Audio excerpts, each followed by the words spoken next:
Hello students, एक बार फिर आप सभी का इस YouTube चैनल पर स्वागत है। आज हम नगरपालिका अधिनियम के तीसरे चैप्टर को आगे बढ़ाएंगे। पिछली क्लास में मैंने आपको सेक्शन 25 तक की मोटी मोटी जानकारी दे दी थी। अभी अपन सेक्शन 26 से चर्चा शुरू करेंगे और आज की इस क्लास में जो मोटी मोटी चीज़ें हैं उनको एक बार फिर एग्जाम की दृष्टि से देखेंगे। देखो, ये नोट्स आपके सामने है। इसमें सेक्शन 26 का जो टाइटल है वो निर्वाचन में मत देने की रीति। तो manner of voting at election, जब भी नगर पालिका का चुनाव होगा तो उसमें वोट डालने का तरीका क्या होगा। तो वोट डालने के तरीके या मेथड के ऊपर ये चर्चा हम करेंगे। तो सेक्शन 26 में मोटे तौर पर ये तीन बातें आपके सामने हैं। पहली बात तो यह है कि मैंने आपको बताया था कि वार्ड प्रतिनिधि होंगे, जिनको अपन एकल निर्वाचन क्षेत्र कहते हैं वार्ड को, और वहां से जो इलेक्शन जीत के आएंगे तो एकल निर्वाचन क्षेत्र इसलिए कहते हैं क्योंकि एक वार्ड से एक प्रतिनिधि जीत कर आएगा। तो वार्ड की जो मतदाता है वो अपने वार्ड प्रतिनिधि को प्रत्यक्ष निर्वाचन से चुनेंगे। तो देखो, प्रत्यक्ष निर्वाचन में मतदान मतपत्र द्वारा निर्धारित रीति से किया जाएगा। तो देखो, पहली बात तो यह है कि इसमें बैलेट पेपर से मत डालने की बात की गई है तथा कोई भी मत प्रॉक्सी माध्यम से नहीं लिया जाएगा। तो प्रॉक्सी माध्यम से का मतलब ये है कि अन्य किसी तरीके से वोट डालने की परमिशन नहीं दी जाएगी। तो क्या नगरपालिका अधिनियम प्रॉक्सी मतदान की छूट देता है? तो प्रॉक्सी मतदान की छूट नहीं देता है। ये अंग्रेजी का शब्द ही आपको ध्यान में रखना है। प्रत्यक्ष निर्वाचन में जो मतदान है वो मतपत्र द्वारा निर्धारित किया गया, पहली बात ये। दूसरी बात, प्रत्येक निर्वाचन मतदाता का एक मत होगा। एक मतदाता एक वोट या एक वोटर एक वोट। यदि मतपत्र पर कोई भी मतदाता एक से अधिक उम्मीदवारों को मत दे देता है, जैसे मतपत्र में एक से ज्यादा जगह ठप्पे लगा दिए, 2 जगह 3 जगह, तो मतगणना के समय उसे निरस्त या शून्य मत माना जाएगा। ठीक है, कहने का मतलब यह है कि एक से अधिक जगह ठप्पा लगा हुआ है या एक से अधिक मतदाताओं को यदि मतदान किया गया तो उस मतपत्र को शून्य माना जाएगा। तीसरा, देखो, अभी जैसे आजकल अपन कहते हैं कि वोटिंग मशीन से वोटिंग होती है, तो इस संबंध में इस अधिनियम में क्या चर्चा की गई? मतपत्रों के माध्यम से मतदान के अलावा राज्य निर्वाचन आयोग प्रत्येक मामले की परिस्थितियों के अनुरूप निर्धारित रीति से मशीनों द्वारा मतदान स्वीकार कर सकेगा। तो देखो, नगर पालिकाओं के चुनाव में सामान्य बात यह है कि मतपत्र द्वारा मतदान किया जाएगा, लेकिन मशीनों से भी मतदान करवाया जा सकता है। तो यहाँ महत्वपूर्ण बात है कि ये उन इलेक्शंस की परिस्थितियों को ध्यान में रखकर ये निर्णय लेने का पावर जो है वो किसको है? निर्वाचन आयोग को है। तो सीधी सी बात यह है कि किसी भी नगर पालिका का जो चुनाव है वो मतपत्रों से करवाया जाएगा या इलेक्ट्रॉनिक मशीनों से करवाया जाएगा। ये परिस्थितियों को ध्यान में रखते हुए जजमेंट लेने का पावर किसके पास है? निर्वाचन आयोग के पास है। फिर देखो, इसमें आगे बात बढ़ाएगी कि मतदान मशीन से तात्पर्य उस मशीन से लिया जाएगा जो मत देने या अभिलिखित करने हेतु इस्तेमाल की जाती है, या मतपत्र व मतपेटी से भिन्न कोई भी मशीन जिसे निर्वाचन हेतु इस्तेमाल किया जा सकता है। देखो, मतदान मशीन की परिभाषा देखिए, या तो ऐसी मशीन जो मत देने और मतों का रिकॉर्ड रखने के लिए इस्तेमाल की जाती है, या बैलेट पेपर जो अपन कागज के ऊपर ठप्पा मारकर जो वोट डालते हैं, उसके अलावा किसी भी तरीके से चुनाव के लिए कोई भी मशीन यूज की जाती है तो उसको अपन क्या मानेंगे? उसे हम मतदान मशीन ही मानेंगे। तो मतदान मशीन मतपत्र के अलावा किसी भी तरीके से अपन किसी भी मशीन से का अपन इस्तेमाल करते हैं तो वो क्या मानी जाएगी? मतदान मशीन मानी जाएगी। तो मतदान की रीति में बैलेट पेपर से अगर एक से अधिक मत दिए गए हैं एक ही मतपत्र उम्मीदवारों को तो शून्य होगा। इसके अलावा मैंने आपको बताया है कि प्रॉक्सी मतदान की छूट नहीं है, और मतपत्रों के अलावा अगली बात मैंने बताया कि मतदान मशीनों से भी मतदान करवाया जा सकता है। ठीक है, नेक्स्ट अपन इसमें देखेंगे सेक्शन 27 में आकस्मिक रिक्तियों को किस प्रकार भरा जाएगा, इस संबंध में चर्चा की गई है। Casual vacancies how to be filled. तो ये सेक्शन 27 में ये बताया गया कि किसी भी नगर पालिका के किसी सदस्य का यदि स्थान रिक्त हो जाता है तो उस आकस्मिक या कैजुअल रिक्ति को हम किस तरीके से भरेंगे। ठीक है, तो इसमें इस सेक्शन में आपको ये 3-4 मोटी मोटी बातें देखनी है।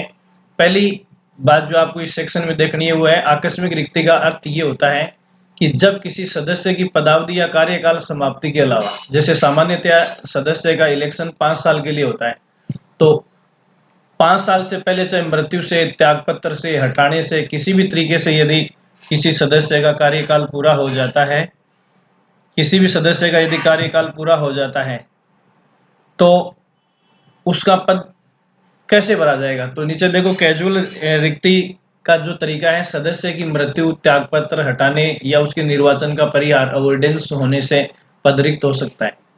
तो यहां देखिए, पहली बात तो आकस्मिक रिक्ति के तरीके बताए गए हैं। इसमें किन किन तरीकों से आकस्मिक रिक्ति है हो सकती है।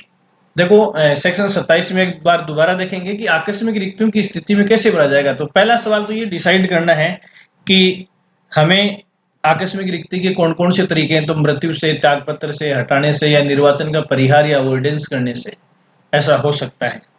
ठीक है। नेक्स्ट दूसरा सवाल इसमें है कि किसी भी सदस्य का पद आकस्मिक रिक्त होने पर, देखो किसी भी सदस्य का अगर सडन या कैजुअल पोस्ट खाली हो जाती है होने पर साधारण निर्वाचन की भांति उपनिर्वाचन से यथाशीघ्र भरा जाएगा।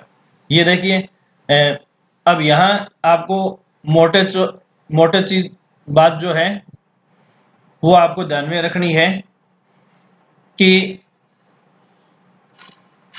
मोटे तौर पर यह बात ध्यान में रखनी है कि किसी भी सदस्य या का जो आकस्मिक पद रिक्त होता है तो उसको उपनिर्वाचन से यथाशीघ्र भरा जाएगा। तो देखो पूरी नगरपालिका अगर गिर जाती है, जैसे नगरपालिका की सरकार ही गिर जाती है, तो मैंने आपको बताया था कि रिक्ति की तिथि से 6 माह के भीतर चुनाव जरूरी है। ध्यान रखना, अगर पूरी सरकार गिर जाती है, अगर पूरी सरकार गिर जाती है अगर पूरी सरकार गिर जाती है तो नगरपालिका का इलेक्शन जो है वो कितनी अवधि में करवाना होगा।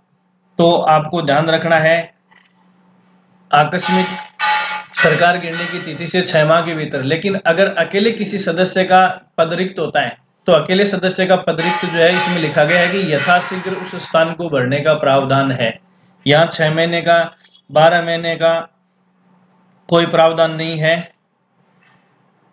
कोई प्रावधान नहीं है, यथाशीघ्र शब्द लिखा गया है। तो देखो किसी भी नगरपालिका सरकार के गिरने की स्थिति में पूरी सरकार का उपचुनाव जो या मध्यावधि चुनाव वो 6 माह में होगा, और अगर अकेले सदस्य का पद आकस्मिक रिक्त होता है तो वो पद जो है वो आपको यथाशीघ्र भरने का प्रावधान इस अधिनियम में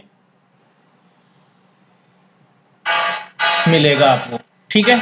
तो इन दोनों में आपको बताना है अंतर कि अकेले सदस्य के लिए यथाशीघ्र शब्द है और पूरी सरकार यदि गिर जाती है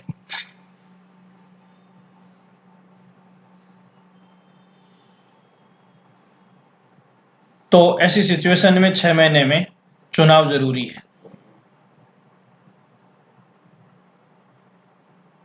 ठीक है, ये बात आपको ध्यान में रखनी है।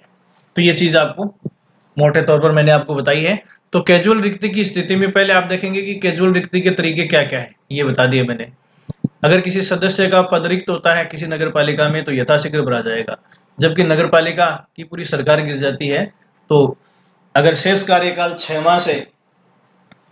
माह से अधिक बचा हुआ है तो 6 माह में उसका इलेक्शन जरूरी है। तीसरी बात देखिए आप इसमें, तीसरी बात यह कि उपचुनाव में निर्वाचित सदस्य पूरे कार्यकाल के लिए निर्वाचित नहीं होते। तो देखो मैंने वहां भी आपको, देखो इसमें है उपचुनाव में निर्वाचित सदस्य पूरे कार्यकाल के लिए निर्वाचित नहीं होते। जैसे मैंने आपको बताया कि अगर बीच में नगरपालिका की सरकार भंग हो जाती है तो शेष कार्यकाल के लिए वो सरकार बनेगी, और यदि बीच में किसी सदस्य का पद रिक्त हो जाता है और उसके स्थान पर कोई नया चुनाव करवाया जाता है तो वो चुनाव भी उस खाली पद की शेष अवधि के लिए होगा, नहीं कि पूरे 5 साल के लिए निर्वाचित नहीं होकर उस कार्यकाल के लिए निर्वाचित होता है जितने कार्यकाल के लिए वह सदस्य पद पर बना रहता जो पद रिक्त करता।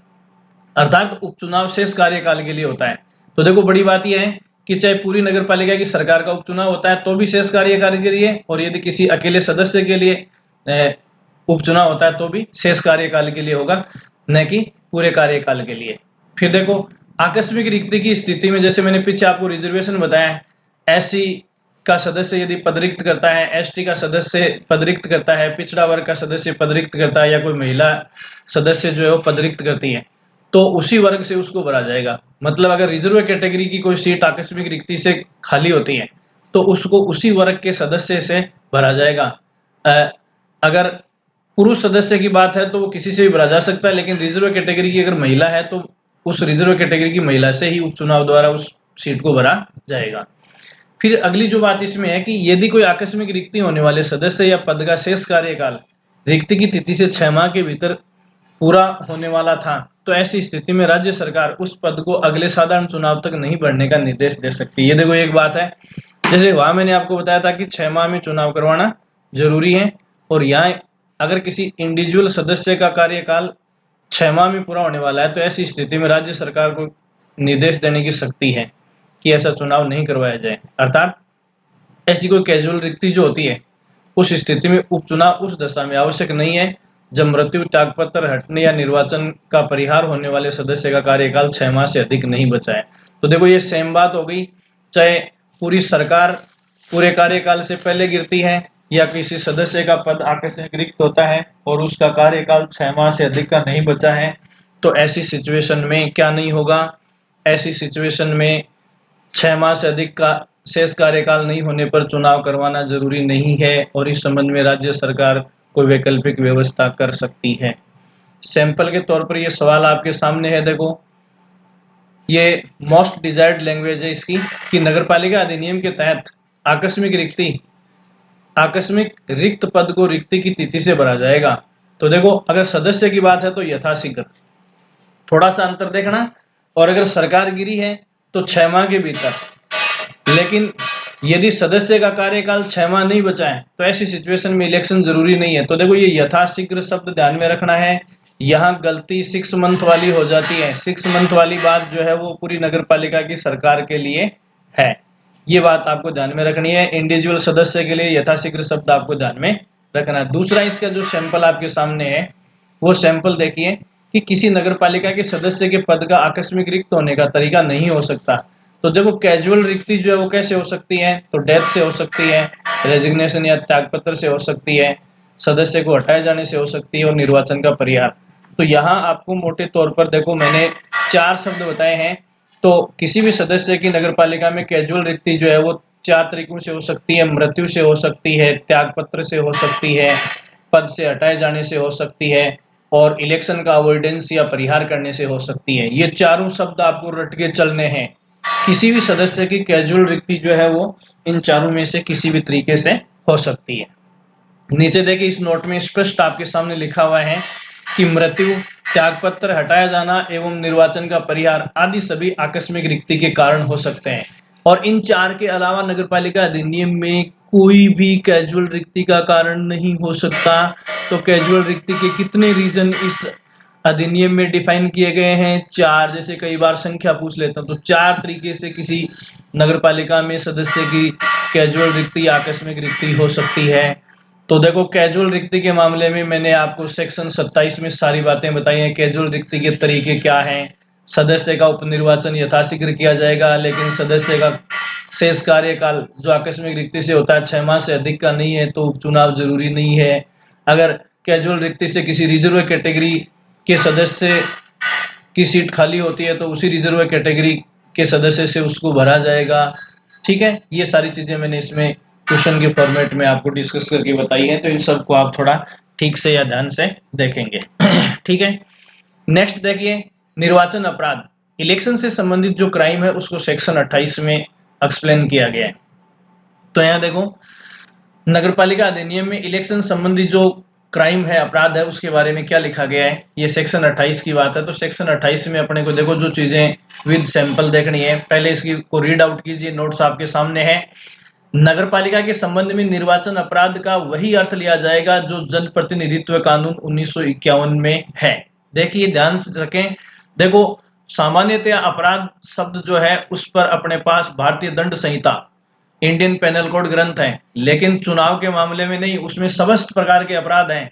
चुनाव के मामले में, इलेक्शन के मामले में अपराध को हम किस कानून से लेंगे? जन प्रतिनिधित्व कानून 1951 में। तो देखो नगरपालिका अधिनियम में इलेक्शन संबंधी, ध्यान देना, नगरपालिका अधिनियम में इलेक्शन संबंधी अपराध का अर्थ वो लिया जाएगा जो अर्थ कहां दिया हुआ है, जनप्रतिनिधित्व कानून 1951 में दिया हुआ है। ठीक है, जन और लोक एक ही बात है। लोक प्रतिनिधित्व कानून 1951 का संबंध मूलतः लोकसभा एवं राज्यसभा निर्वाचन से है। देखो सामान्यतः ये कानून जो है वो लोकसभा और राज्यसभा के चुनाव से संबंधित है, क्योंकि उस समय न तो पंचायती राज संस्थाएं अस्तित्व में थी और ना ही नगरीय संस्थाएं जो अपन पढ़ रहे हैं, नगर पालिक बोर्ड, नगर परिषद, नगर निगम, ये भी अस्तित्व में नहीं थी, क्योंकि इनको हम अपन जो है 73वें और 74वें संविधान संशोधन से पढ़ रहे हैं। 1992 में कॉन्स्टिट्यूशन में इसका संशोधन आया था, जबकि कॉन्स्टिट्यूशन, ये कानून जो है 1951 में बना था। तो जब जनप्रतिनिधित्व कानून बना था उस समय उसका संबंध किससे था, लोकसभा और राज्यसभा से था। ठीक है, तो यहां देखो अपराध का अब वही अर्थ नगरपालिका अधिनियम में लेंगे जो जनप्रतिनिधित्व कानून 1951 में दिया हुआ है। ठीक है, फिर देखिए बाद में जनप्रतिनिधित्व कानून के प्रावधान पंचायती राज संस्थाओं एवं नगरपालिकाओं पर भी लागू कर दिए गए। तो ये देखो आज की डेट में जनप्रतिनिधित्व कानून किस किस पर लागू है, ये 1951 का कानून लोकसभा, राज्यसभा, विधानसभा, विधान परिषद, नगरपालिका, नगर परिषद, नगर निगम या ग्राम पंचायत, पंचायत समिति और जिला परिषद, सभी संस्थाओं के ऊपर ये कानून लागू है आज। तो कहने का मतलब यह कि इन सभी संस्थाओं के चुनाव में या चुनाव के संबंध में अपराध का अर्थ वही लिया जाएगा जो किस में दिया गया है, जनप्रतिनिधित्व कानून 1951 में। ठीक है, यहां देखिए इस अधिनियम को जब पंचायतों व नगरपालिकाओं पर लागू किया जाता है तो लोकसभा या विधानसभा के स्थान पर इन संस्थाओं का वार्ड शब्द पढ़ा जाता है। तो जैसे वहां लोकसभा वार्ड, राज्यसभा वार्ड, विधानसभा वार्ड लिखा होता है, उसी प्रकार जब अपन स्थानीय संस्थाओं के लिए पढ़ेंगे, जैसे ग्राम पंचायत के लिए पढ़ेंगे तो ग्राम पंचायत का वार्ड पढ़ेंगे, नगर पालिक बोर्ड के लिए पढ़ेंगे तो नगर पालिक बोर्ड पढ़ेंगे, नगर परिषद के लिए पढ़ेंगे तो नगर परिषद वार्ड पढ़ेंगे, जिला परिषद के लिए पढ़ेंगे तो जिला परिषद वार्ड पढ़ेंगे। तो ये कॉमन सेंस में आपको सबको एक ही भाव में ध्यान में रखना है। ठीक है, फिर देखिए निर्वाचन में भाग लेने वाले उम्मीदवार को स्वयं या अपने अधीन प्रस्तावक के माध्यम से, क्या है ये प्रस्तावक है, देखो कोई भी चुनाव लड़ने वाला उम्मीदवार खुद या अपने प्रस्तावक के माध्यम से निर्वाचित होने के लिए रिटर्निंग अधिकारी के सम्मुख नाम निर्देशन पत्र या शपथ पत्र या कोई शपथ पत्र प्रस्तुत करना होता है।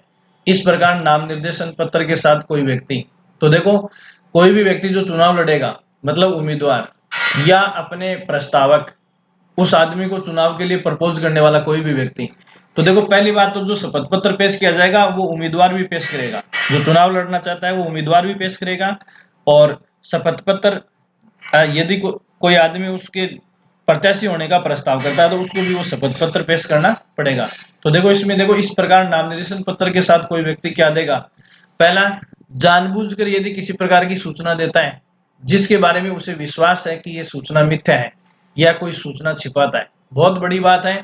देखो कोई भी चुनाव लड़ने वाला उम्मीदवार अपना फॉर्म भरता है उस समय, या उसके फॉर्म पर प्रस्तावक के स्थान पर कोई व्यक्ति हस्ताक्षर करता है, वो या तो जानबूझकर गलत सूचना देता है जबकि उसे पता है कि सही बात क्या है, या फिर वो किसी तथ्य को जानबूझकर छिपाता है, तो उसके लिए क्या पेनल्टी है, तो देखो उसे 6 माह तक के कारावास की सजा दी जा सकती है। देखो तक का मतलब है 6 माह से अधिक नहीं होगी, 6 माह तक के कारावास की, कम कितनी भी हो सकती है, 5 दिन की भी हो सकती है, 6 माह तक का कारावास या जुर्माने से, और जुर्माने की राशि इस धारा में डिफाइन नहीं है, वो कोई भी निर्धारित की जा सकती है, या कारावास या दोनों से दंडित किया जा सकता है। तो देखो या तो 6 माह तक के कारावास से या जुर्माने से, तो खाली जेल हो सकती है, खाली जुर्माना हो सकता है, या कारावास व जुर्माना दोनों भी हो सकता है। तो यहां देखो कोई भी व्यक्ति जो चुनाव लड़ रहा है वो या उसके आवेदन में प्रस्तावक के स्थान पर साइन करने वाला व्यक्ति अगर कोई गलत सूचना देता है या किसी सूचना को जानबूझकर छिपाता है तो उसे 6 माह तक की जेल हो सकती है और जुर्माना हो सकता है, या जुर्माना और जेल दोनों हो सकता है।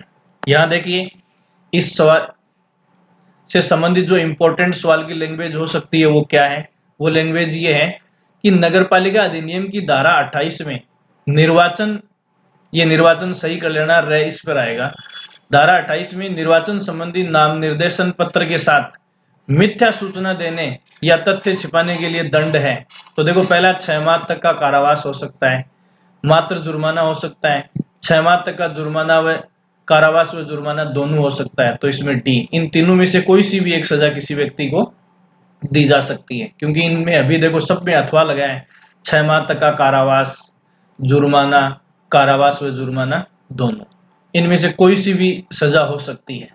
ठीक है, ये इस दंड का प्रावधान है।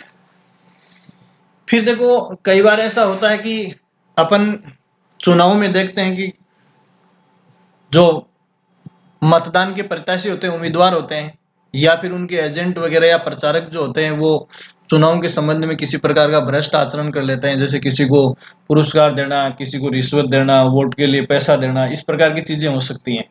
तो इस संबंध में इस अधिनियम का सेक्शन 29 या धारा 29 जो है वो भ्रष्ट आचरण या करप्ट प्रैक्टिस के लिए चर्चा करता है, भ्रष्ट आचरण के लिए इसकी चर्चा करता है। तो देखिए इसमें क्या है भ्रष्ट आचरण। तो पहली बात तो है कि निर्वाचन के संबंध में भ्रष्ट आचरण का उल्लेख किस धारा में है, 29 में है। पहला सवाल तो यही हो गया। दूसरा देखो, इस अधिनियम के तहत निर्वाचन के प्रयोजन से निम्न को भ्रष्ट आचरण समझा जाएगा। देखो हर कार्य चुनाव के संबंध में भ्रष्ट आचरण नहीं होता है, तो नगरपालिका अधिनियम में कौन कौन से आचरणों को भ्रष्ट आचरण की कैटेगरी में माना गया है, इसकी एक लंबी चौड़ी लिस्ट देखो यहाँ 2 पेज के नोट्स में मैंने आपको प्रपोज की है। तो देखो क्या क्या है। तो पहली बात देखो, पहला बिंदु है रिश्वत का। अब देखो कौन देगा, या तो उम्मीदवार खुद दे सकता है या उसका चुनाव में कोई भी एजेंट या प्रचारक। देखो उम्मीदवार खुद दे सकता है, उसका एजेंट दे सकता है, या किसी व्यक्ति द्वारा किसी व्यक्ति को, ठीक है ना, कोई भी व्यक्ति। अब वो उम्मीदवार या एजेंट होना जरूरी नहीं है, लेकिन किसी उम्मीदवार की ओर से कोई साधारण व्यक्ति भी ऐसा कर सकता है। तो देखिए किसी उम्मीदवार, उसके अभिकर्ता या किसी व्यक्ति द्वारा किसी भी व्यक्ति को चुनाव में उम्मीदवार के रूप में खड़े न होने, उम्मीदवारी वापस लेने या चुनाव से हट जाने के लिए कोई भी परितोषण, कोई दान, वचन, प्रत्यक्ष या अप्रत्यक्ष रूप से रिश्वत देना, ये सब। तो देखो किसके लिए, चुनाव लड़ने वाला खुद, उसका कोई एजेंट, या उसकी ओर से कोई भी व्यक्ति किसी व्यक्ति को किसी भी प्रकार की रिश्वत या कोई इनाम वगैरह देता है। किस लिए, कि या तो वो उम्मीदवारी से अपना नाम वापस ले ले, फार्म उठा ले, या चुनाव मैदान से हट जाए, ठीक है, या चुनाव से हट जाए, या किसी व्यक्ति को फार्म भरने से पहले ये कह दे कि तू खड़ा मत हो, तेरे को इतने पैसे दे दिए जाएंगे। तो ये तीनों ही चीजें भ्रष्ट आचरण या रिश्वत में मानी जाती हैं। तो किसी को खड़ा होने से रोकने के लिए, किसी को फार्म भरने के बाद उम्मीदवारी वापस, फार्म वापस लेने के लिए, या फार्म वापस लेने का टाइम गुजरने के बाद प्रचार से हट जाने के लिए किसी भी उम्मीदवार, उसके एजेंट या किसी अन्य व्यक्ति द्वारा किसी भी प्रकार की रिश्वत या कोई पारितोषिक दिया जाता है, तो इसे इलेक्शन के मामले में भ्रष्ट आचरण माना जाएगा। देखो पहले मैं आपको ये बताऊंगा कि भ्रष्ट आचरण में क्या क्या आता है, फिर इस धारा में मैं आपको ये बताऊंगा कि भ्रष्ट आचरण के लिए कौन सा दंड या जुर्माना लगाया जा सकता है। तो पहला देखो, किसी भी व्यक्ति को चुनाव में न खड़ा होने, उम्मीदवारी वापस लेने या हट जाने के लिए कोई भी उम्मीदवार, उसका एजेंट या कोई व्यक्ति इस प्रकार की रिश्वत देता है, तो ये चुनाव के मामले में भ्रष्ट आचरण माना जाएगा, नंबर 1। दूसरा, किसी भी निर्वाचक, निर्वाचक का मतलब होता है मतदाता, किसी भी मतदाता को किसी उम्मीदवार को मत डालने या न डालने के लिए उत्प्रेरित करने के लिए इनाम स्वरूप देना। तो किसी मतदाता को यदि कोई भी व्यक्ति, इसमें देखो किसी भी निर्वाचक को किसी उम्मीदवार को मत डालने या न डालने के लिए उत्प्रेरित करने के, या अब इसमें भी वही है, कोई उम्मीदवार हो सकता है, अभिकर्ता हो सकता है, कोई व्यक्ति है, और वो ये कहता है कि आप इस उम्मीदवार को वोट डालो, आपको इतने पैसे मिलेंगे, या आपको वोट डालना ही नहीं है, अगर वोट का बहिष्कार, वोट डालने से वंचित रहने के लिए भी पैसा दिया जाता है, तो वो भी भ्रष्ट आचरण है। तो किसी को वोट डालने या वोट न डालने के लिए उत्प्रेरित करने के लिए किसी भी प्रकार का लालच दिया जाता है, तो वो भ्रष्ट आचरण है। फिर देखो, मताधिकार के स्वतंत्र प्रयोग में किसी उम्मीदवार या उसकी ओर से किसी व्यक्ति द्वारा असामयिक प्रभाव डालना। कहने स्वतंत्र प्रयोग का मतलब है कि जैसे कोई व्यक्ति वोट डालने जा रहा है, तो उसे धमकी दी जाती है। जैसे कई बार ये कहते हैं कि आप अगर इस व्यक्ति को वोट दोगे तो आपके परिवार के इस सदस्य का कहीं ट्रांसफर करवा दिया जाएगा, आपके साथ मारपीट की जाएगी। या असामयिक प्रयोग, स्वतंत्र प्रयोग का मतलब, असामयिक असर का मतलब है कि उसको किसी भी तरीके से दबाव में प्रत्यक्ष या अप्रत्यक्ष रूप से हम ले रहे हैं, या किसी नातेदार रिश्तेदार से दबाव डलवा कर वोट डलवाने की कोशिश करते हैं, तो ये भी क्या है, भ्रष्ट आचरण है। ये देखो असमय कसर, हम किसी भी प्रकार का दबाव डाल रहे हैं तो ये भी क्या है, भ्रष्ट आचरण है। ठीक है, अब देखो यहां ऊपर एक शब्द लिखा है परितोषण, ये शब्द लिखा अपन ने। परितोषण का क्या अर्थ है, तो देखो इसमें देखिए, परितोषण में केवल धन या धन के रूप में गणना वाली वस्तुएं नहीं आती है, अपितु मनोरंजन व इनाम स्वरूप नियोजित समस्त रूप आते हैं। जैसे किसी को शराब पिला दी, किसी को सिनेमा दिखाने ले गए, किसी को नातेदार रिश्तेदार के यहाँ घूमने के लिए गाड़ी दे दी जाती है, तो ये सब नियोजित समस्त रूप आते हैं जिन पर किया जाने वाला व्यय निर्वाचन हेतु सद्भाव पूर्वक उपगत संदाय से नहीं है। ठीक है, ये सब चीजें किस में आएंगी। अब यहां ध्यान देने वाली है कि अगर किसी भी व्यक्ति को या किसी मतदाता को ऐसी फैसिलिटी दी जाती है जिस पर होने वाला खर्चा, ध्यान रखना, निर्वाचन हेतु सद्भाव पूर्वक उपगत संदाय से नहीं है। कहने का मतलब चुनाव लड़ने वाला व्यक्ति अपना खर्चा जो दिखाता है, उस खर्चे में यदि उस सुविधा का या उस मनोरंजन का उल्लेख नहीं है तो वो भ्रष्ट आचरण है। लेकिन अगर चुनाव का जो खर्चा डिक्लेयर करता है उम्मीदवार, उसी में से अगर किसी के लिए ऐसी व्यवस्था की जाती है तो उसे हम क्या नहीं मानेंगे, उसे हम परितोषण नहीं मानेंगे। फिर देखिए, भ्रष्ट आचरण और किसको मानेंगे, जहां निर्वाचक व उम्मीदवार हितबद्ध हो। देखो, मतदाता और चुनाव लड़ने वाला, वोट देने वाला और चुनाव लड़ने वाला दोनों हितबद्ध हो, वहां किसी भी व्यक्ति को सामाजिक बहिष्कार या किसी जाति या अथवा समुदाय से निष्कासन की धमकी देना। तो जैसे एक ही जाति के दो लोग चुनाव लड़ रहे हैं और उस जाति का कोई मतदाता उसे वोट नहीं देता, तो जाति से बहिष्कार करने या किसी अन्य प्रकार की सामाजिक प्रतिष्ठा को चोट पहुंचाने वाली यदि धमकी दी जाती है तो वो क्या है, वो भ्रष्ट आचरण माना जाएगा। फिर देखिए, किसी हितबद्ध व्यक्ति को देवीय अप्रसाद, डिवाइन डिस्प्लेजर या आध्यात्मिक परिनिंदा का भाजन कर देने के लिए उत्प्रेरित करना या उत्प्रेरित करने का प्रयास करना मताधिकार के स्वतंत्र प्रयोग हस्तक्षेप माना जाएगा। देखो, यदि किसी हितबद्ध व्यक्ति को देवीय प्रसाद, मतलब इस प्रकार की, मतलब देवीय प्रसाद का मतलब है कि किसी भगवान का वास्ता देना, या जैसे कहते हैं कि भगवान आपका बुरा करेगा, इस प्रकार का अगर किसी प्रकार का कोप भाजन या किसी प्रकार का बुरा आशीर्वाद किसी को दिया जाता है तो ये स्वतंत्र प्रयोग में क्या होगा, हस्तक्षेप माना जाएगा। नेक्स्ट, किसी लोक नीति, लोक कार्यवाही या वैध अधिकार का प्रयोग यदि निर्वाचन के मताधिकार में हस्तक्षेप का आशय रखे बिना किया जाता है तो इसे हस्तक्षेप नहीं माना जाएगा। ये चीज ध्यान में रखना।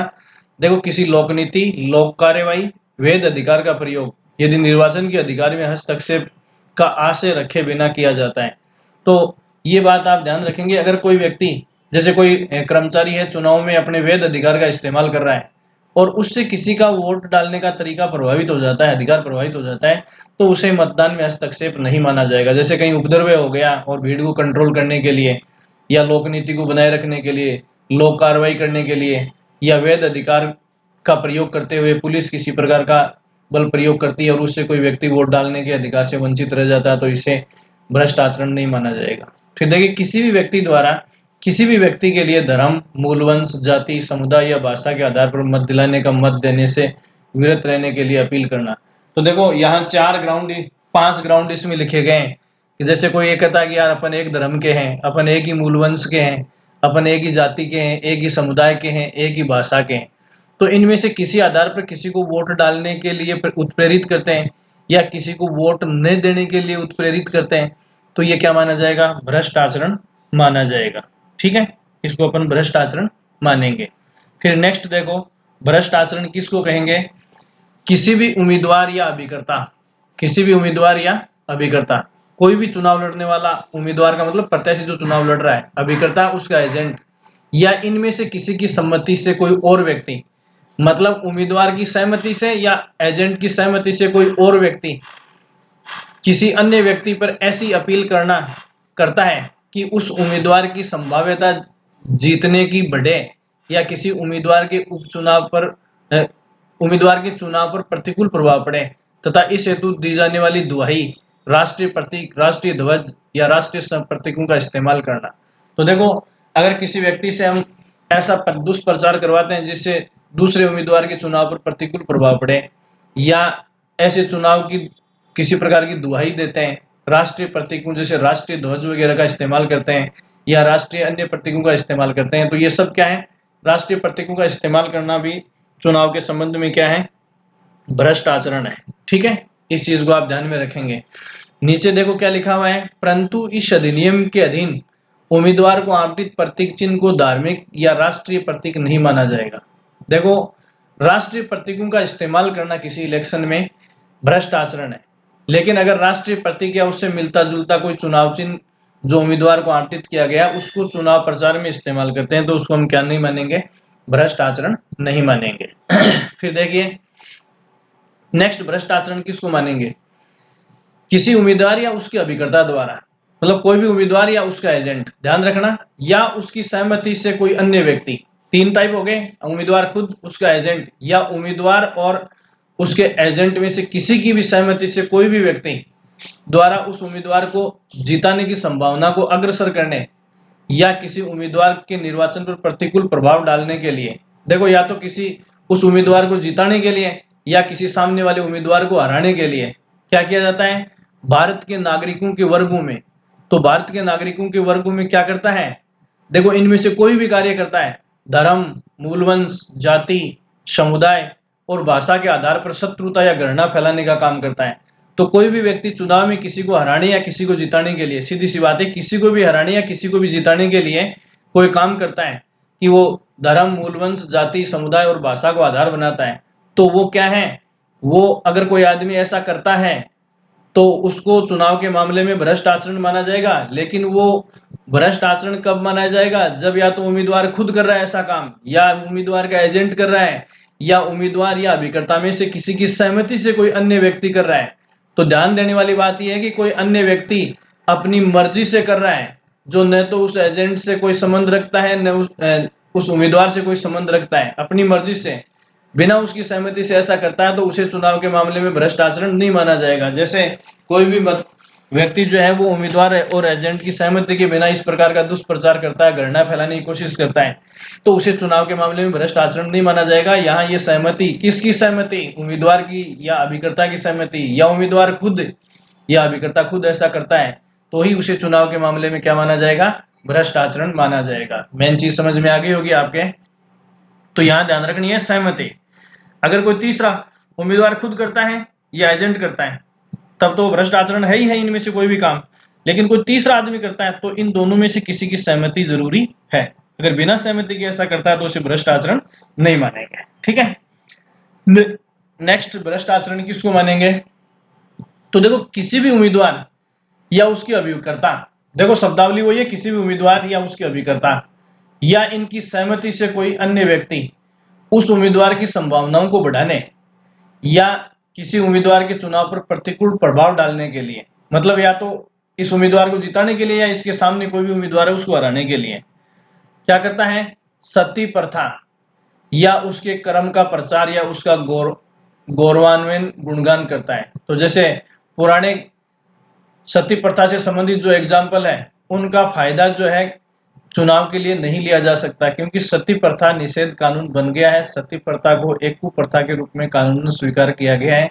तो सती प्रथा का गुणगान करते हुए यदि हम किसी से वोट मांग रहे हैं या गौरवान्वयन करने का मतलब यह है कि सती प्रथा निवारण अधिनियम 1987 में जो दिया गया है, अर्थात नगरपालिका अधिनियम में सती एवं गौरवान्वयन शब्द को परिभाषित नहीं किया गया है। ये देखना, अपन नगरपालिका अधिनियम क्या पढ़ रहे हैं, 2009 पढ़ रहे हैं, और इसमें केवल इस धारा में ये लिखा गया कि यदि हम सती प्रथा या किसी गौरवान्वयन करने वाली प्रथा का इस्तेमाल करते हैं चुनाव में, तो ऐसी सिचुएशन में क्या नहीं होगा, उसे क्या मानेंगे, चुनाव के मामले में भ्रष्ट आचरण मानेंगे। लेकिन ये दोनों ही शब्द, सती और गौरवान्वयन, दोनों ही शब्द किस में परिभाषित हैं, ये सती निवारण अधिनियम जो है 1987 में है, न कि नगरपालिका अधिनियम 2009 में। तो यहाँ आपको ये बात ध्यान में रखनी है कि सती निवारण अधिनियम 1987 में ये दोनों शब्द जो दिए गए हैं वो भ्रष्ट आचरण को गठित करते हैं, लेकिन इन दोनों ही शब्दों को नगरपालिका अधिनियम में परिभाषित नहीं किया गया है। तो इनकी परिभाषा यदि अपने को देखनी है तो इस कानून में सती निवारण अधिनियम 1987 में अपने को इसको देखना पड़ेगा। फिर अगला 14वां जो भ्रष्ट आचरण है वो किसे मानेंगे, तो देखो कोई भी उम्मीदवार, उसका अभिकर्ता या इनमें से किसी की सहमति से देख अन्य व्यक्ति द्वारा किसी उम्मीदवार की उम्मीदवारी या निर्वाचन के नाम वापस लेने का मिथ्या प्रचार करना। देखो कई बार क्या होता है कि जैसे किसी उम्मीदवार द्वारा या उसके एजेंट द्वारा या इनकी सहमति से किसी व्यक्ति द्वारा ऐसा दुष्प्रचार किया जाता है कि उस उम्मीदवार ने अपना क्या कर लिया है, नाम चुनाव से वापस ले लिया है, जबकि वास्तव में वो चुनाव मैदान में चुनाव लड़ रहा है। तो गलती से किसी के बारे में ये दुष्प्रचार करना कि वो चुनाव लड़ ही नहीं रहा, जबकि एक्चुअली में वो चुनाव लड़ रहा है। तो अगर ऐसा मिथ्या प्रचार हम कर रहे हैं, जबकि प्रचार करने वाला ये जानता है कि या जानने का विश्वास रखता है कि जो मैं कह रहा हूं वो गलत है, तो उस उम्मीदवार के निर्वाचन पर प्रतिकूल प्रभाव पड़ेगा। और अगर ऐसा प्रतिकूल प्रभाव पड़ता है तो इसे हम निर्वाचन के मामले में क्या मानेंगे, भ्रष्ट आचरण मानेंगे। निर्वाचन के मामले में भ्रष्ट आचरण मानेंगे। ठीक है, फिर देखिए 15वां भ्रष्ट आचरण का आधार क्या है। तो किसी भी मतदान केंद्र से किसी निर्वाचक मतदाता, जैसे वोटिंग बूथ है जहां वोट पड़ रहे हैं, और वहां से किसी मतदाता को लाने या ले जाने के लिए कोई व्यक्ति किसी यान या जलयान को भाड़े पर लेता है, चाहे उसका समुदाय उम्मीदवार या उसका अभिकर्ता करे या नहीं करे। तो देखो पोलिंग बूथ तक गाड़ियों से लोगों को लाने ले जाने की जो फैसिलिटी है वो भी चुनाव के मामले में क्या है, भ्रष्ट आचरण है। अब इसके नीचे कुछ नोट है वो देखिए आप, क्या क्या ध्यान में रखना है। देखो भ्रष्ट आचरण के संबंध में अगर हम लाने ले जाने की बात करते हैं तो इन चीजों को हम भ्रष्ट आचरण नहीं मानेंगे, जबकि हम गाड़ियों से ले जाते हैं। पहला, यदि ऐसा यान या तो उम्मीदवार या उसके कुटुंब के किसी सदस्य या अभिकर्ता के लिए भाड़े पर लिया जाता है तो इसे भ्रष्ट आचरण नहीं माना जाएगा। तो या तो वो उम्मीदवार का है वो यान, या उसके किसी कुटुंब के किसी सदस्य या उसके एजेंट ने अगर पहले से किराए पर लिया है। देखो या तो उम्मीदवार का होना चाहिए या उसके परिवार, उम्मीदवार के परिवार का वाहन होना चाहिए, या उसके एजेंट ने कहीं से उस वाहन को भाड़े पर लिया है और उसके बाद यदि वोटिंग के लिए हम वोटर्स को ले जाते हैं तो वो भ्रष्ट आचरण नहीं है। ठीक है, देखो यहाँ बड़ी बात, इस ऊपर जलियान भाड़े पर लिया, चाहे उसका समुदाय उम्मीदवार या उसका अभिकर्ता करे या नहीं करे। ठीक है, उसका अपवाद है ये ऊपर वाले का कि इनमें से किसी कंडीशन में यदि हमने यान को वोटर्स को लाने ले जाने के लिए लिया है तो भ्रष्ट आचरण नहीं है। दूसरा, यदि कोई निर्वाचक मतलब मतदाता या कई निर्वाचक, बहुत सारे मतदाता मिलकर मतदान हेतु निर्धारित स्थान पर जाने के लिए अपने खर्चे पर कोई यान ले जाते हैं, तो वोटर्स अपने खर्चे पर लेके जाते हैं किसी गाड़ी को किराए करके, तो वो भी क्या है, भ्रष्ट आचरण नहीं है। फिर मतदान केंद्र पर आने जाने के लिए किसी मतदाता द्वारा अपने खर्चे पर किसी लोक परिवहन यान, जलयान, टॉम या किसी रेलगाड़ी का उपयोग करना भी भ्रष्ट आचरण नहीं है। तो वोटर अपने खर्चे पर अकेला कर रहा है, बहुत सारे वोटर मिलकर किसी वाहन को लेके जा रहे हैं, या उम्मीदवार या उसके परिवार का या उसके एजेंट द्वारा किराए पर लिया गया वाहन है। इन तीनों ही दशाओं में अगर किसी यान को वोटिंग के लिए लाने ले जाने की बात की जाती है तो उसे भ्रष्ट आचरण नहीं माना जाएगा। तो ये चीजें मैंने आपको भ्रष्ट आचरण के संबंध में यहाँ बताई है।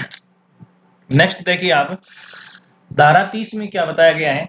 धारा 30 में निर्वाचन संबंधी मामलों में सिविल न्यायालय की अधिकारिता। तो देखो नगरपालिक संस्था या नगरीय संस्थाएं जिसमें नगरपालिक बोर्ड, नगर परिषद, नगर निगम तीनों की बात करिए, और इनके जो चुनाव होते हैं उन मामलों में सिविल न्यायालय की अधिकारिता क्या हो सकती है। मतलब जो सिविल कोर्ट्स हैं, देखो कोर्ट दो प्रकार के होते हैं, सिविल और क्रिमिनल, या आपराधिक और सिविल कोर्ट होते हैं। तो देखो सिविल कोर्ट के पास क्या पावर है इस संबंध में। तो देखिए यहाँ आपको दो छोटी छोटी बातें इसमें मिलेंगी।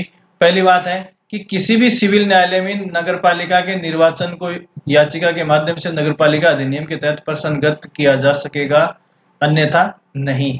देखिए किसी भी सिविल न्यायालय में नगरपालिका के निर्वाचन को याचिका के माध्यम से, ये देखो याचिका लगाकर ही अगर किसी नगरीय निकाय के, चाहे वो नगर पालिका हो, नगर परिषद हो, नगर निगम हो, उसके चुनाव को यदि सिविल न्यायालय में चैलेंज करना है तो उसके लिए याचिका लगाकर ही उसे चैलेंज किया जा सकता है।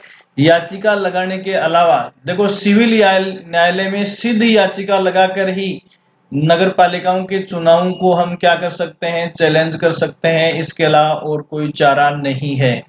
दूसरा, लेकिन किसी सिविल न्यायालय को वार्डों का परिसीमन, स्थानों का आवंटन, निर्वाचन नामावलियों की तैयारी तथा चुनाव संचालन संबंधी प्रश्न को ग्रहण कर उस पर निर्णय लेने की शक्ति नहीं होगी। देखो ध्यान देना, निर्वाचन को जो चुनावी प्रक्रिया चल रही है केवल उसी के संबंध में याचिका लग सकती है, लेकिन सिविल न्यायालय में कोई आदमी किस आधार पर याचिका नहीं लगा सकता कि परिसीमन वार्डों का ठीक नहीं हुआ है, इस आधार पर नहीं लगाई जाएगी। स्थानों का आवंटन ठीक नहीं हुआ है, इस संबंध में भी सिविल न्यायालय में याचिका नहीं लगेगी। निर्वाचन नामावलियों को तैयार करने में किसी प्रकार की त्रुटि हुई है तो भी सिविल न्यायालय में याचिका नहीं लग सकती। और चुनाव संचालन संबंधी प्रश्न जो है इनको ग्रहण नहीं करेगा। ठीक है, तो नगरपालिका अधिनियम के तहत प्रश्नगत केवल याचिका के माध्यम से किया जा सकेगा, लेकिन इनमें से किसी भी आधार पर सिविल न्यायालय में याचिका नहीं लगाई जा सकती। केवल चुनावी मैकेनिज्म को याचिका के माध्यम से क्या किया जा सकता है, चुनौती दी जा सकती है। ठीक है, फिर देखिए इसका क्वेश्चन सैंपल जो है वो क्या है, वो है सिविल न्यायालय नगरपालिका निर्वाचनों के संबंध में, सिविल न्यायालय नगरपालिका के निर्वाचनों के संबंध में निम्न में से किस मामले की सुनवाई का अधिकार रखता है। तो देखो पहला दे दिया, वार्ड में स्थानों के आवंटन नहीं कर सकता, अभी बताया। निर्वाचन नामावली के मामले में नहीं कर सकता, वार्डों के परिसीमन के मामले में नहीं कर सकता।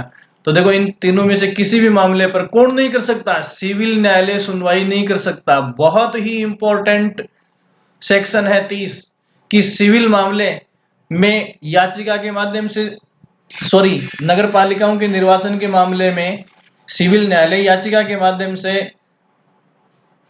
प्रश्न को सुन सकता है, लेकिन इनमें से किसी भी आधार पर सिविल न्यायालय में चुनौती नहीं दी जा सकती। गौर से एक बार इसको ठीक से पढ़ें, बहुत ही इंपॉर्टेंट है, वेरी इंपॉर्टेंट है। ठीक है, ये चीज आप ध्यान में रखेंगे। फिर देखिए सेक्शन जो अपना 31 है, इसमें क्या दिया हुआ है, सेक्शन 31 को आप ठीक से देखेंगे। निर्वाचन याचिका, अभी देखो मैंने आपको बताया कि सिविल न्यायालय में निर्वाचन याचिका के माध्यम से ही चुनौती दी जा सकती है। तो यहाँ निर्वाचन याचिका के संबंध में जो उल्लेख है वो सेक्शन 31 में है। इलेक्शन पिटीशन, देखो ये धारा 13 मार्च 2020 से प्रतिस्थापित है। ये देखना, सिविल याचिका के संबंध में ये जो प्रावधान किया गया है सेक्शन 31 में, ये सेक्शन शिफ्ट किया गया है 2020 से ही है। इसमें देखो क्या क्या उपबंध किए गए हैं, इनको आप थोड़ा ध्यान से देखेंगे।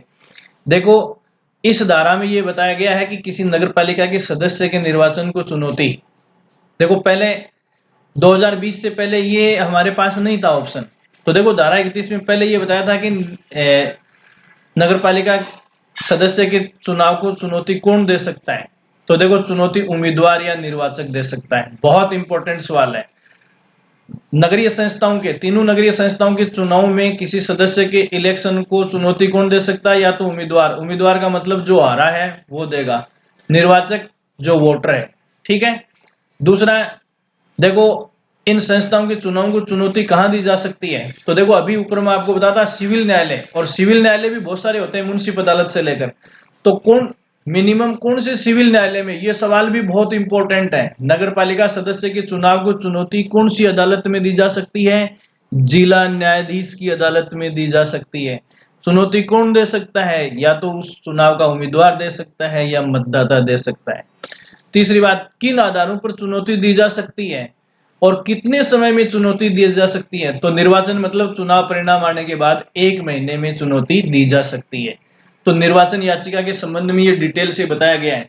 फिर देखिए सारे सवाल बहुत इंपॉर्टेंट हैं, आप थोड़ा ठीक से देखेंगे कि निर्वाचन याचिका से संबंधित विस्तृत प्रावधान 2020 से किए गए हैं, 13 मार्च 2020 से। क्या बताया गया है सेक्शन 31 में कि किसी सदस्य के निर्वाचन को चुनौती कौन दे सकता है। तो यहाँ 2 उम्मीदवार दे सकता है, मतदाता दे सकता है। जैसे दे दिया एक में एजेंट दे दिया, तो एजेंट जो है वो चुनौती नहीं दे सकता।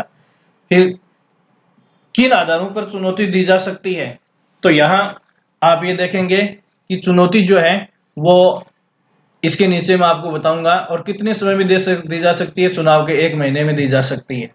ठीक है, नगरपालिका सदस्य के रूप में किसी व्यक्ति के निर्वाचन को प्रश्नगत करने वाली निर्वाचन याचिका उस नगरपालिका क्षेत्र पर अधिकारिता रखने वाले, तो कौन से जिला न्यायाधीश को, उस जिला न्यायाधीश को दी जाएगी जिस नगरपालिका के क्षेत्र में, सॉरी, जिस जिला न्यायाधीश के क्षेत्र में वो नगरपालिका पड़ती है। ये मैंने आपको बता दिया कि जिला न्यायाधीश की अदालत में इसको चुनौती दी जाएगी।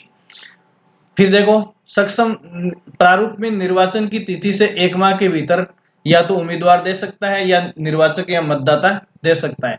फिर देखो निर्वाचन में वे सभी व्यक्ति हैं जिन्हें उस चुनाव में मत देने का अधिकार था। तो जिस सदस्य के इलेक्शन को चुनौती देनी है तो उस सदस्य को चुनने वाली मतदाता सूची में जिन लोगों का नाम है, कोई भी मतदाता इस बात को चुनौती दे सकता है, भले ही उसके उसने उस निर्वाचन में मतदान किया था या नहीं। ठीक है। फिर देखिए आप इसमें थोड़ा सा और देखेंगे। अभी इसमें अपन जो खास चीज देखेंगे वो देखिए सेक्शन 31 में कुछ चीजें और हैं। पहली बात क्या है, इसमें यान शब्द को परिभाषित किया गया है सेक्शन 31 में। यान से तात्पर्य सड़क परिवहन हेतु इस्तेमाल किए जाने वाले यान से लिया जाता है। सड़क परिवहन में इस्तेमाल किए जाने वाले यान से लिया जाता है, चाहे वह स्वयं का यांत्रिक देखो चाहे वह स्वयं की यांत्रिक शक्ति से चलता हो या किसी अन्य यानों से खींचा जाता हो। मतलब जैसे ट्रॉली है तो उसको ट्रैक्टर खींचता है तो वो भी यान में माना जाएगा। और जैसे पिकअप या गाड़ियां हैं वो अपनी शक्ति से खींची जाती हैं, तो ये सभी क्या है, यान की कैटेगरी में आएंगे। ठीक है, ये चीज आपको ध्यान में रखना है। थोड़ा सा आप एक बात ध्यान रखेंगे, ये जो बात रह गई है ये थोड़ा सा वो अभी ऊपर बता रहा था, ये गलत रूट पे आ गया। ये अभी मैं आपको बता रहा था कुछ आधार जो हैं ये ऊपर सेक्शन 60 के बाद में, इसके बाद में देखो ये मैंने आपको जो बताया है ये भ्रष्ट आचरण में क्या क्या आता है, उसमें 15 आधार तो मैंने यहाँ बता दिए हैं। फिर थोड़े से ये नीचे ये देखेंगे भाई, ये पिक जो है वो थोड़ी गलत आ गई है। तो सेक्शन 31 से पहले ये जो ऊपर मैंने बताया उससे पहले थोड़े वो भ्रष्ट आचरण में कुछ चीजें और देख लेना। तो देखो क्या क्या आती है। मैंने बताया था कि यान जो चुनाव बूथ तक लेके जाते हैं वो अभी मैंने चर्चा की थी। तो यान में क्या आएगा, उन यानों में तो या तो खुद की शक्ति से खींचा जाने वाला परिवहन साधन या किसी अन्य शक्ति से खींचा जाने वाला साधन जो है वो यानों की कैटेगरी में आएगा। और भ्रष्ट आचरण क्या हो सकता है, ये थोड़ा सा मेरे से मिस ऑर्डर हो गया, थोड़ा ध्यान रखना। किसी भी उम्मीदवार या उसके अभिकर्ता या किसी अन्य व्यक्ति द्वारा उस राशि से अधिक व्यय करना या व्यय की अनुमति देना जो अधिनियम के तहत नियमों और आदेशों में तय किया जाता है। तो देखो प्रत्येक उम्मीदवार जो चुनाव लड़ता है उसकी चुनाव में खर्चा करने की एक निर्धारित लिमिट होती है कानून में। अगर उससे ज्यादा खर्चा किया गया है तो वो चुनाव में भ्रष्ट आचरण का दोषी माना जाएगा। फिर देखिए इसमें अगला भ्रष्ट आचरण क्या हो सकता है, किसी उम्मीदवार के निर्वाचन निर्वाचन का मतलब होता है जीत। किसी उम्मीदवार के निर्वाचन की संभावनाओं को बढ़ाने के लिए किसी उम्मीदवार या उसके एजेंट, उम्मीदवार खुद या उसके एजेंट या किसी अन्य व्यक्ति द्वारा सरकारी सेवा में कार्यरत निम्न वर्गों में से किसी वर्ग के व्यक्ति से कोई सहायता प्राप्त करता है या प्राप्त करने का प्रयत्न करता है या प्राप्त करने के लिए दुष्प्रेरण करता है। तो देखो सरकारी नीचे जो एक लिस्ट दी गई है, इन डिपार्टमेंट्स के किसी भी सदस्य से किसी भी प्रकार की सहायता लेता है, सहायता लेने का प्रयास करता है या सहायता करने के लिए उसे दुष्प्रेरित करता है। ठीक है, सिवाय किसके, देखो वोट मांगना दुष्प्रेरित करना नहीं है, या वोट लेने इन वर्गों से किसी किसी से वोट लेना है तो वोट की कोशिश करना दुष्प्रेरण नहीं है या भ्रष्ट आचरण नहीं है। इसके वोट के अलावा कोई भी सहायता यदि इन वर्गों से ली जाती है तो देखो कोई भी राजपत्रित अधिकारी, किसी भी गेजेटेड ऑफिसर से कोई मदद लेना, संघ के सशस्त्र बल जैसे आर्मी, नेवी, एयरफोर्स या पुलिस बल के सदस्य या आबकारी अधिकारी या पटवारी सहित समस्त राजस्व अधिकारी, रेवेन्यू डिपार्टमेंट में काम करने वाले या राज्य सरकार का कोई अन्य वर्ग किसी भी व्यक्ति से अगर तो किसी भी सरकारी कर्मचारी से यदि मत के अलावा, वोट के अलावा कोई अन्य सहायता ली जाती है तो वो भ्रष्ट आचरण में आएगा। फिर देखिए उम्मीदवार के निर्वाचन की संभावनाओं को अग्रसर करने में निम्न व्यक्तियों को भी सहायक समझा जाएगा। तो देखो यहां देखो उम्मीदवार के निर्वाचन की संभावनाओं को अग्रसर करने में या जीत में मदद के लिए किन लोगों को सहायक माना जाएगा, उम्मीदवार का निर्वाचन अभिकर्ता एजेंट, उम्मीदवार का मतदान अभिकर्ता जो बूथ में बैठता है और उम्मीदवार का गणन अभिकर्ता जो किस में बैठता है, वोटिंग में। तो देखो ये लोग जो प्रयास करते हैं वो भ्रष्ट आचरण में नहीं आएगा। देखो निर्वाचन एजेंट होता है, इलेक्शन एजेंट होता है, मतदान या वोटिंग एजेंट होता है और काउंटिंग एजेंट होता है। ये तीनों एजेंट जो है वो उम्मीदवार के निर्वाचन की संभावनाओं को अग्रसर करते हैं, अगर किसी प्रकार का प्रयास करते हैं तो उसे भ्रष्ट आचरण नहीं माना जाएगा। ठीक है, फिर देखो उम्मीदवार का अभिकर्ता होता है, तो देखो निर्वाचक अभिकर्ता, मतदान अभिकर्ता और गणन अभिकर्ता, ये तीनों होते हैं। फिर नीचे देखो उम्मीदवार की सम्मति से निर्वाचन के संबंध में काम करने वाला कोई भी व्यक्ति उसका एजेंट होता है। सामान्यतः अपन इन तीन को जानते हैं, लेकिन इन 3 के अलावा भी यदि उम्मीदवार की सम्मति से किसी व्यक्ति को चुनाव के संबंध में कोई काम करने के लिए ऑथोराइज किया जाता है तो वो भी उसका क्या होगा, एजेंट होगा। ठीक है, तो एजेंट केवल ये 3 ही नहीं होते हैं, लेकिन यहां ध्यान रखना, देखो उम्मीदवार की चुनाव की संभावनाओं को बढ़ाने में सहायक ये तीनों एजेंट होते हैं, लेकिन एजेंट इन 3 के अलावा भी हो सकता है जिसे किसने ऑथोराइज किया है, उम्मीदवार ने ऑथोराइज किया है। ठीक है, फिर देखिए निर्वाचन याचिका जिला न्यायाधीश को निम्न में से, अब देखो यहां से आगे पढ़ेंगे आप, ये थोड़ा सा मैंने जो छोड़ा है, सेक्शन 31 मैंने आपको बताया है कि निर्वाचन याचिका जो 1 माह के भीतर उस जिला न्यायाधीश को की जा सकती है जो उस नगरपालिका क्षेत्र से संबंधित है। फिर उससे आगे देखेंगे यहां से, निर्वाचन याचिका जिला न्यायाधीश को निम्न में से किसी एक या अधिक आधारों पर प्रस्तुत की जा सकती है। तो निर्वाचन याचिका जिला न्यायाधीश को किसी नगर पालिका के चुनाव के संबंध में दी जाएगी तो उसका आधार क्या होगा, तो उसका पहला आधार देखो ये होगा कि उम्मीदवार निर्वाचन की तिथि को निर्वाचन की अर्हता नहीं रखता था। एक तो इस आधार पर चुनौती दी जा सकती है कि कोई उम्मीदवार जो है वो निर्वाचन की तिथि को योग्य नहीं था चुनाव लड़ने के आधार पर, तो योग्यता को प्रसंगत किया जा सकता है। दूसरा, निर्वाचन उम्मीदवार, देखो निर्वाचित उम्मीदवार ये निर्वाचित जो जीता है या उसका अभिकर्ता है या उसकी सम्मति से कोई व्यक्ति धारा 29 के तहत किसी भी भ्रष्ट आचरण का दोषी है। देखो या तो ये हो सकता है कि जो आदमी चुनाव जीतता है वो योग्यताधारी नहीं था चुनाव की तिथि को, इस आधार पर जिला न्यायाधीश की अदालत में जिला न्यायाधीश की अदालत में ये चुनौती दी जा सकती है, याचिका दी जा सकती है। या फिर देखिए सेक्शन 29 में मैंने आपको ये पॉइंट बताए, कितने, ये 17 पॉइंट बताए हैं।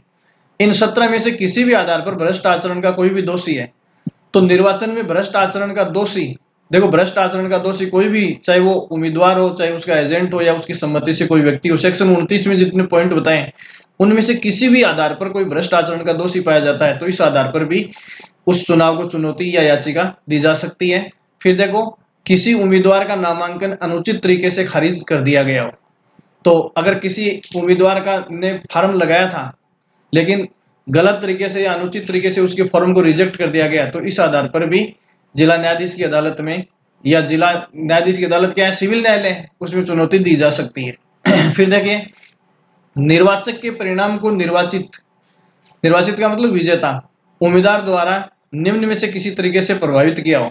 जो आदमी चुनाव जीतता है उसने अपने चुनाव को जीतने में निम्न में से किसी भी प्रकार की गलती की है। नीचे ये देखो मैंने आपको 6 आधार लिख रखे हैं, अगर इनमें से कोई भी एक्टिविटी उसने की है तो भी इस आधार पर चुनौती दी जा सकती है। पहला, किसी नामांकन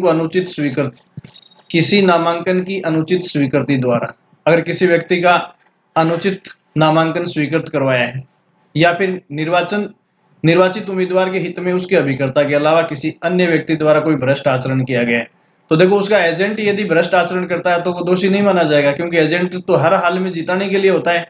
तो एजेंट के अलावा यदि कोई आदमी भ्रष्ट आचरण करता है तो इस आधार पर चुनौती दी जा सकती है। फिर किसी मत को या गलत तरीके से नामंजूर या खारिज करने में, तो जब काउंटिंग होती है तो किसी वोट को गलत तरीके से नामंजूर किया गया या खारिज किया गया तो इस आधार पर भी चुनौती दी जा सकती है।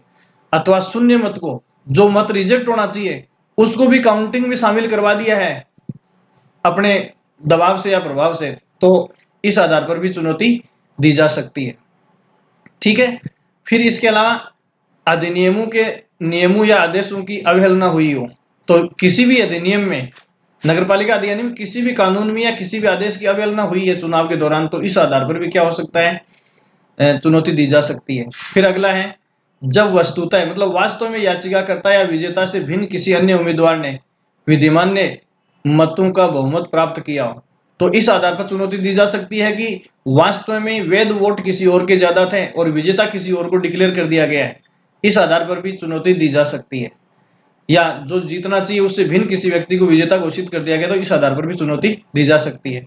फिर देखो, यदि निर्वाचित उम्मीदवार द्वारा भ्रष्ट आचरण से मत प्राप्त नहीं किए जाते तो याचिकाकर्ता या कोई अन्य उम्मीदवार बहुमत से विजेता होता है। तो जो विनर रहा है, जो जीता है, अगर वो भ्रष्ट आचरण का दोषी नहीं होता तो उसके अलावा कोई अन्य उम्मीदवार जीतता, इस आधार पर भी चुनौती दी जा सकती है। फिर देखिए, अंतिम जो बिंदु है इस सेक्शन में वो क्या है, निर्वाचन याचिका की सुनवाई में, देखो जिला न्यायाधीश सुनवाई करेगा, निर्वाचन याचिका की सुनवाई कौन करेगा, जिला न्यायाधीश। जिला न्यायाधीश उस प्रक्रिया का अनुसरण करेगा और ऐसी शक्ति का प्रयोग किएगा जो विहित की जाए, निर्धारित की जाए। तो समय समय पर कानून, नियम, निर्देश और आदेशों में जिस प्रक्रिया का पालन करने का निर्देश जिला न्यायाधीश को दिया जाएगा, उसी प्रक्रिया का पालन करते हुए जिला न्यायाधीश निर्वाचन याचिका की सुनवाई करेगा। तो ये कुछ चीजें मैंने आपको इस वीडियो में बताई हैं। अगली कुछ चीजें अपन अगले वीडियो में देखेंगे। इस वीडियो में अभी अपन इतना ही देखेंगे। Thank you so much.